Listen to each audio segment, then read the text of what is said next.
देखिए क्वेश्चन है, एक नाव की गति शांत जल में 18 किलोमीटर प्रति घंटा है। वह 24 किलोमीटर धारा के विरुद्ध जाने में और 24 किलोमीटर धारा की दिशा में आने में 1 घंटा अधिक समय लेता है। तो धारा की चाल हमें ज्ञात करनी है। मतलब 24 किलोमीटर धारा के विरुद्ध जाता है और 24 किलोमीटर धारा से विपरीत दिशा में आता है। तो धारा के विरुद्ध जाने में 1 घंटा अधिक समय लगता है। तो हमें धारा की चाल ज्ञात करनी है। तो धारा की चाल को सबसे पहले x मान लेते हैं। ऐसे क्वेश्चंस में जो चीज़ हमें फाइंड करना हो उसी को x मान लेते हैं। तो माना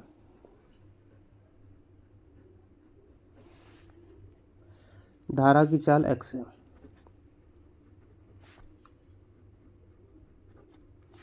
x और x का मात्रक क्या है? किलोमीटर प्रति घंटे। अब इसमें कह रहा है धारा की दिशा में। अब यहाँ देखिए समय की बात हो रही है। धारा के विरुद्ध जाने में लगा समय और धारा की दिशा में आने में लगा, दोनों समय हमें ज्ञात करना है। और धारा की चाल देखिए x किलोमीटर प्रति घंटा है और नाव की चाल यहाँ 18 kmph है। तो धारा की दिशा में चाल, धारा की दिशा में नेट चाल क्या होगा? देखिए अगर नाव की गति और धारा की गति एक ही दिशा में है तो धारा की चाल और नाव की चाल दोनों जुड़ जाते हैं। मतलब अगर धारा की दिशा में नेट चाल अगर हम ज्ञात करें तो x + 18 किलोमीटर प्रति घंटा हो जाएगा। और धारा की विपरीत दिशा में जो चाल नेट चाल हो जाएगी, विपरीत नेट चाल हो जाएगी वो 18 - x किलोमीटर प्रति घंटा। 18 - x क्यों हो रहा है? क्योंकि धारा की चाल कम होगी तो हमें बड़े में से छोटा घटाना चाहिए। अब हम दोनों में समय निकालेंगे। धारा की विपरीत दिशा में जो समय लग रहा है, धारा की दिशा में जो समय लग रहा है, दोनों समय का अंतर 1 घंटा है। यही हमारा मेन पॉइंट है। तो धारा की दिशा में समय, धारा की दिशा में लगा समय, समय का सूत्र आप लोग जानते हैं, समय बराबर चाल बराबर दूरी बटे समय होता है। तो समय बराबर होगा दूरी बटे चाल। तो दूरी हमें 24 किलोमीटर चलना है और चाल धारा की दिशा में हम समय निकाल रहे हैं। तो धारा की दिशा में चाल हम रखेंगे x + 18 और समय हमारे घंटे में है। अब हम निकालेंगे धारा की विपरीत दिशा में चाल। धारा की विपरीत समय हम लोग निकालेंगे। फिर से समय का वही फार्मूला, दूरी बटे चाल। दूरी वही है, 24 किलोमीटर ही है, लेकिन हमारा जो चाल है वो 18 - x है घंटे। प्रश्न में दिया है कि दोनों समय का अंतर 1 घंटे है। अंतर 1 घंटे है। तो बड़े में से छोटा घटाएं। अंतर कैसे निकालते हैं? बड़े में से छोटे समय को घटा देंगे।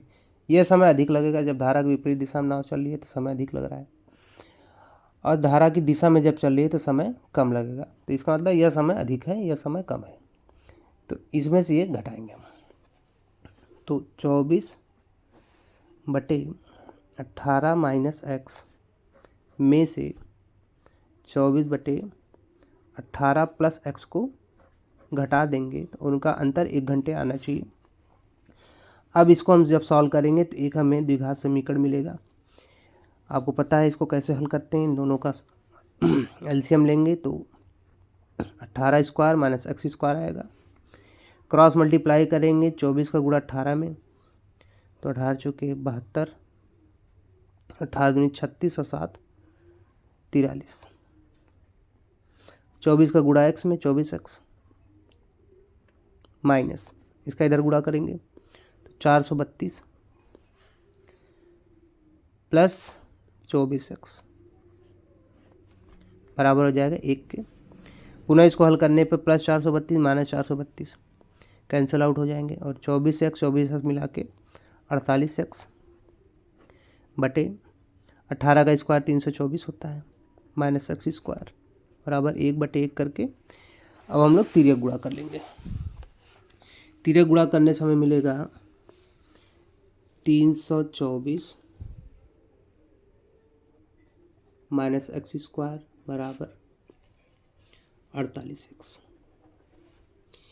इसको द्विघात सही अगर व्यापक रूप में बदलेंगे तो x square plus 48x minus 324 बराबर 0। ये हमारे पास द्विघात समीकरण एक आ गया है। इस द्विघात समीकरण को हल करके x का मान निकाल कर हम लोग धारा की चाल ज्ञात कर सकते हैं। चलिए अब इसको द्विघात समीकरण को हल करना आपको आता है।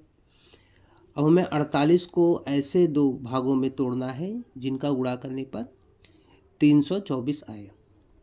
तो इसके लिए हम एक्स स्क्वायर अगर हम 324 का गुणनखंड करें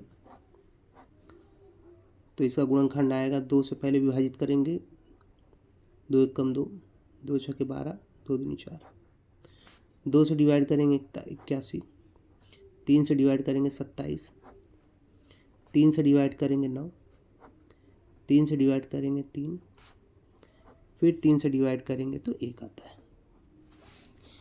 अब इन गुणनखंडों में हमें दो ऐसे जोड़े बनाने हैं जिनको जोड़ या घटाना करने पर 48 आए। तो 24 और 24 का तो आप देख सकते हैं यहाँ पे 3 दूनी 6 इनको ले लें साथ में और 2 3 6 6 3 18 18 3 54। तो 54 और 6 में ब्रेक करने पर हमारा जो है इसका उत्तर आ सकता है। तो हम इसको तोड़ेंगे 54x माइनस 6x माइनस 324 बराबर 0। इसको हम अलग कर लेते हैं थोड़ा। अब इसमें हम कॉमन लेंगे तो आएगा हमारे पास x कॉमन लेंगे तो अगर x प्लस 54 माइनस 6 कॉमन लेंगे तो x प्लस 54 दूसरे ब्रैकेट में बराबर 0। x प्लस 54 कॉमन लेंगे दोनों जगह से, ये पहला पद है दूसरा पद है, दोनों जगह से x प्लस 54 कॉमन है तो आ जाएगा x माइनस 6 दूसरे ब्रैकेट में इक्वल 0। अगर x प्लस 54 बराबर 0 रखेंगे तो यहाँ से x का मान माइनस 54 आएगा। क्योंकि आप जानते हैं कि x को हमने पहले धारा की चाल मान रखा था, धारा की चाल ऋणात्मक नहीं हो सकता है, इसीलिए यह सही नहीं होगा। दूसरी जगह से x माइनस 6 बराबर 0 रखेंगे तो x का मान आ जाएगा 6, यह सही हो सकता है। x को हमने धारा की चाल मानी तो धारा की चाल हो गई 6 किलोमीटर प्रति घंटे। धन्यवाद।